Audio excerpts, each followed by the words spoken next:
Саламатсыздар ма оқушылар, бүгін біз информатика 6 сыныптың 15-ші тақырыбында ID-мен танысу, соның артындағы есептер, тақырыптың артында есептерді шығарамыз, яғни мына көрініп тұрған төрт есепті шығаратын боламыз. Ол үшін мен Python'ды аштым. Python'ды ашқаннан кейін біз жаңа бетті ашамыз, яғни new file. Енді осы жерге мен мына есептерді жазып көрсетемін.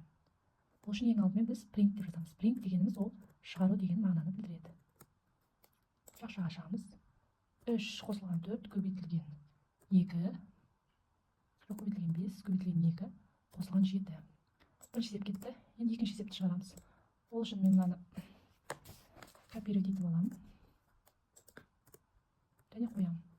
Қайта жазып жатпау үшін және уақытымызды үнемдеу үшін біз осылай копировать ете салдық.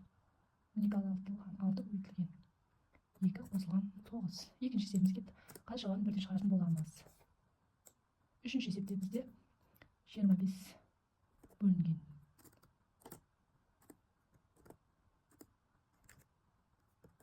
5 қосылған 9 көбейтілген 2.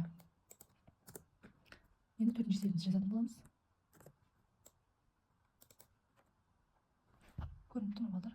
Ctrl S деп копировать етіп аламыз да Ctrl V мен қоямыз. Копировать етілмей қалды.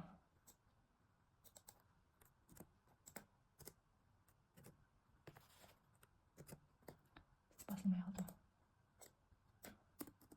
Соңғы есебіміз 100 азайтылған 84 бөлінген 9 қосылған 24 қосылған 6. Енді балдар, бұның нәтижесін шығару үшін біз не істейтін едік? Run F5-ті басамыз. Кез келген жерге сақтаймыз. Бұл есеп 1 деп қойық. Сақтадым. Енді бізде міне берген жауабы. Міне бірінші есеп 2, 3, 4 берілгені. Мынау бізде жауабы, яғни біріншісінде 59, үшіншісінде 23, төртіншісінде 120,6 шығады екен.